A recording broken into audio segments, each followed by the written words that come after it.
താങ്കളുടെ പിതാവ് ഭരിക്കുന്ന സമയത്ത് ഹോസ്പിറ്റൽ ഡോക്ടേഴ്സ് ഉണ്ടായിരുന്നില്ല. എപ്പോഴും ഒരു കോൺഗ്രസ് ഇതാകുന്ന സമയത്ത് ഈ ചിറ്റൂർ മേഖലയിൽ നിന്നാണ് ഈ MLA കാൻഡിഡേറ്റ്സ് വരുന്നത്. ഇവിടുത്തെ ഒരാൾ പരിഗണിക്കുന്നത് വെള്ളം ഒരു ബിസിനസ് ആക്കി സർക്കാർ എടുത്തിരിക്കുകയാണ്. MLA ആയാൽ ഇനി നിങ്ങൾ ചെയ്യാൻ പോകുന്ന ആദ്യത്തെ കാര്യം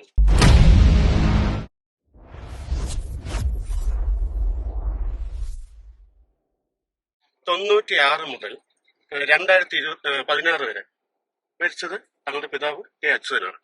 ആ ടൈം ലോറി വെള്ളത്തിലാണ് ഞങ്ങൾ കുടിവെള്ളം എത്തിച്ചുകൊണ്ടിരുന്നത്. ഏകദേശം 20 വർഷം. K. കൃഷ്ണൻകുട്ടി അധികാരത്തിൽ വന്നതിന്റെ ഏകദേശം 3 വർഷത്തില് അത് നിർത്തലാക്കി എല്ലാവരും ടാങ്ക് നിർമ്മിച്ച് കുടിവെള്ളം എത്തിച്ചു. തങ്ങളുടെ പിതാവിന് എന്തുകൊണ്ട് സാധിച്ചില്ല സുമേഷ് ഏട്ടാ? K. അച്യുതൻ ചിറ്റൂർ നിയോജക മണ്ഡലത്തിൽ ജനപ്രതിനിധി ആയിരിക്കുമ്പോൾ ഇവിടെ നിർമ്മിച്ചതാണ്. വെള്ളം ആദ്യം ഇവിടെ സ്റ്റോർ ചെയ്യാനുള്ള നമുക്ക് 2 വർഷമോ അല്ലെങ്കിൽ 3 വർഷമോ ഡ്രോട്ട് ഉണ്ടായാൽ തന്നെ ഇവിടെ മുഴുവൻ ആളുകൾക്കും കുടിവെള്ളം ലഭിക്കുന്ന രീതിയിൽ ആദ്യം വെള്ളം സ്റ്റോർ ചെയ്തു. കുന്നംകാട്ടുപതിയിൽ ഫിൽട്ടർ പ്ലാന്റ് നിർമ്മിച്ചു. എന്റെ അച്ഛൻ MLA ആയിരിക്കുന്ന സമയത്ത് തന്നെയാണ് കൊഴിഞ്ഞാമ്പാറയിൽ ടാങ്ക് നിർമ്മിച്ചു.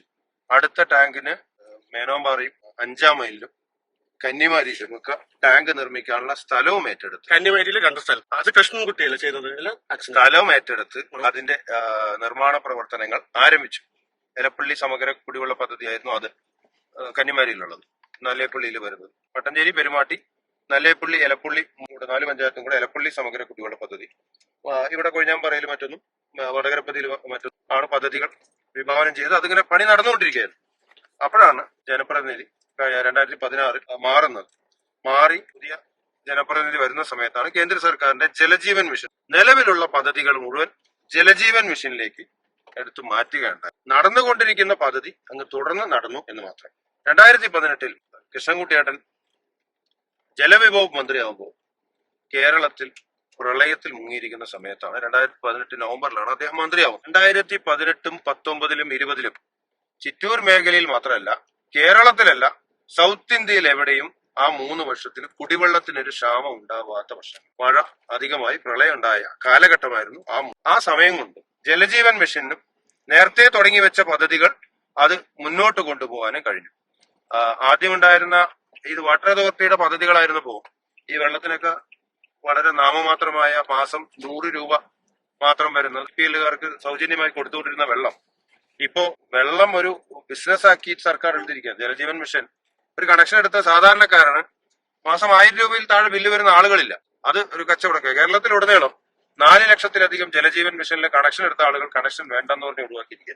അപ്പോ നേരത്തെ തുടങ്ങി വെച്ച പദ്ധതികൾ അങ്ങ് മുന്നോട്ട് കൊണ്ടുപോയി ഇവിടെ ഒരു പരിധി വരെ പരിഹരിക്കാൻ കഴിഞ്ഞു എന്ന് മാത്രം. 2024-25 വർഷം മഴയുടെ അല്പം കുറവ്, ഡ്രോട്ടൊന്നുമല്ല, ഇവിടെ ചിലയിടത്ത് കുടിവെള്ളം ലോറിയിൽ കടത്തേണ്ടയും വന്നു.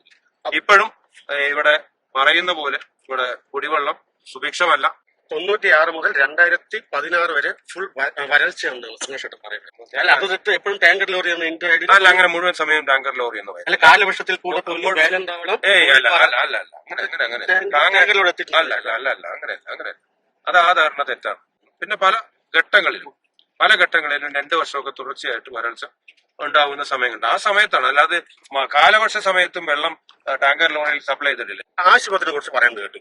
ആശുപത്രി നിങ്ങളുടെ പ്രസംഗത്തിൽ ഞാൻ കേട്ടിട്ടുണ്ടായിരുന്നു. ആശുപത്രി ഭയങ്കര ദയനീയാവസ്ഥയിലാണ് ചിറ്റൂർ താലൂക്ക് ഓഫീസ് പ്രവർത്തിക്കുന്നത്. അത് മുൻപില് താങ്കളുടെ പിതാവ് ഭരിക്കുന്ന സമയത്ത് ഹോസ്പിറ്റൽ ഡോക്ടേഴ്സ് ഉണ്ടായിരുന്നു. അതിനുശേഷം സമരങ്ങളായി കാര്യങ്ങളായി അതിനുശേഷമാണ് താലൂക്ക് ആശുപത്രി ഇത്രത്തോളം നന്നാകുന്നത്.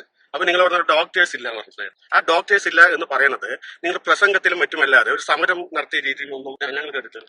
കെട്ടിടമുള്ളത് കൊണ്ട് ആശുപത്രി ആവില്ല. അതിനുവേണ്ട ജീവനക്കാരും അതിനുവേണ്ട എല്ലാ സൗകര്യങ്ങളും വേണം. അതാണ് ഞാൻ ഉദ്ദേശിച്ചത്. അല്ല, അതിനു വേണ്ടിയിട്ട് പഴയ താലൂക്ക് ആശുപത്രി കെട്ടിടം മാറ്റമൊന്നും ഡോക്ടർ ഇല്ല എന്ന് പറഞ്ഞിട്ടും ഒരുപാട് സമരങ്ങൾ ഇവിടെ ഉണ്ടായിട്ടുണ്ട്. അതിനുശേഷമാണ് ഇവിടെ ആശുപത്രി വന്നത്. അതുപോലെ നിങ്ങൾ ഡോക്ടേഴ്സ് ഇല്ല എന്ന് പറഞ്ഞിട്ട് ഒരു സമരം നടത്തിയതേ കണ്ടില്ല. ഞങ്ങളത് പ്രതിഷേധിക്കേണ്ട രീതികളിലൊക്കെ പ്രസംഗത്തിൽ മാത്രമേ ഞങ്ങൾ താലൂക്ക് സഭയിൽ ഞങ്ങൾ പറഞ്ഞിട്ടുണ്ട്. പത്ര സ്റ്റേറ്റ്മെന്റും ഒക്കെ നമ്മുടെ പ്രതിഷേധ സ്റ്റേറ്റ്മെന്റുകളാണ്.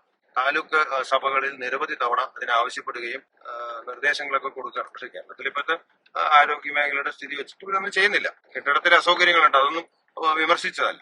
അത് ആ കെട്ടിടം വന്നതിന്റെ ഗുണം ജനങ്ങൾക്ക് കിട്ടുന്നില്ല. ഇവിടെ കൊഴിഞ്ഞാമ്പാറ, എരുത്തേൻപതി, വടകരപ്പതി ഇതെല്ലാം ഒരു തമിഴ് മേഖലയാണല്ലോ. എപ്പോഴും ഒരു കോൺഗ്രസ് ഇതാകുന്ന സമയത്ത് ഈ ചിറ്റൂർ മേഖലയിൽ നിന്നാണ് ഈ എംഎൽഎ കാൻഡിഡേറ്റ്സ് വരുന്നത്. ഇവിടുത്തെ ഒരാൾ പരിഗണിക്കുന്നത് ഈ രണ്ട് മേഖലയായിട്ട് വിഭജിച്ച് കാണേണ്ട ആവശ്യമില്ല എന്നുള്ള വ്യക്തിപരമായ എന്റെ അഭിപ്രായം. എല്ലാ ആളുകളെയും ഒരേപോലെ കാണുന്ന, ഒരേപോലെ പരിഗണിക്കുന്ന രീതിയിൽ ചിന്തിക്കുന്ന ആളുകൾ വരണം. അതിപ്പോ എവിടെ നിന്ന് വരികയാണെങ്കിൽ അതിൽ യാതൊരു ആദ്യം കെ എ ചന്ദ്രേട്ടൻ, അതിനുശേഷം അച്ചുവേട്ടൻ, അതിനുശേഷം താങ്കൾ ഏകദേശം 20 വർഷങ്ങൾ മാറി കൃഷ്ണൻകുട്ടിയെ പിന്നെ ഒരു ബെൽറ്റ് തന്നെയില്ല വരുന്നത്. ഇങ്ങനെയൊരു കിഴക്കൻ മേഖലയിലേക്ക് എന്ന് പറയുന്ന സമയത്ത് അല്ല, അത് കോൺഗ്രസിൽ മാത്രമല്ലേ.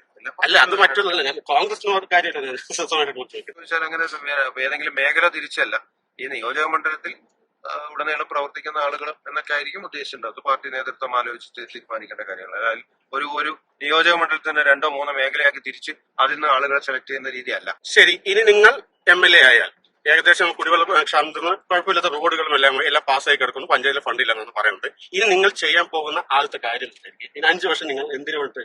ആദ്യം കുടിവെള്ളം എന്നാണ് എല്ലാവരും മുദ്രാവാക്യം. അത് ഏകദേശമായി നിങ്ങൾ പറഞ്ഞു, പ്രളയം തന്നെ ആയിക്കോട്ടെ. അല്ല, ആയിട്ടില്ല. കുടിവെള്ളത്തിന്റെ ഒന്നും ആയിട്ടില്ല. 50% പോലും കുടിവെള്ളത്തിന്റെ പ്രശ്നം പരിഹരിച്ചിട്ടില്ല. കുടിവെള്ളത്തിന്റെ പ്രശ്നം ഇനി പരിഹരിക്കാനുണ്ട്.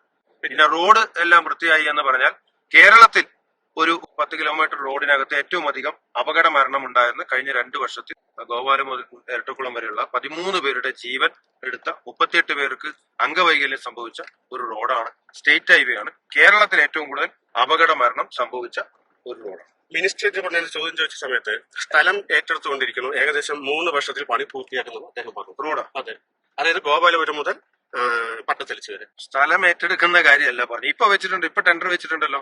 ഇപ്പൊ ഈ ഇത്രയും മരണം കഴിഞ്ഞ് ഇവിടെ വലിയ ജനകീയ പ്രക്ഷോഭം ഉണ്ടായപ്പോ ഇപ്പൊ 9 കോടി രൂപയ്ക്ക് ടെൻഡർ വിളിച്ചിട്ടുണ്ട്. ആ 9 കോടി പാച്ച് വർക്ക് ചെയ്യാനെന്ന് പറഞ്ഞത്. പാച്ച് വർക്ക് അല്ല, ഇപ്പൊ നല്ല BNBC ആയിട്ട് നല്ല രീതിയിൽ റോഡ് പണിയാൻ വേണ്ടി ഇപ്പൊ ടെൻഡർ വെച്ചിട്ടുണ്ട്.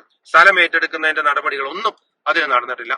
സ്ഥലം ഏറ്റെടുക്കുന്ന രീതിയിൽ അതിനൊരു പ്ലാനും നടന്നു. അപ്പോൾ നിങ്ങൾ ജയിച്ചു കഴിഞ്ഞാൽ ആദ്യം ചെയ്യുന്ന കാര്യങ്ങൾ എന്തൊക്കെയായിരിക്കും? ഒരു 3 വർഷത്തെ പ്ലാൻ എന്ന് പറയും. 3 വർഷത്തില് കുടിവെള്ളത്തിന്റെ പ്രശ്നം പൂർണ്ണമായി പരിഹരിക്കപ്പെടണം.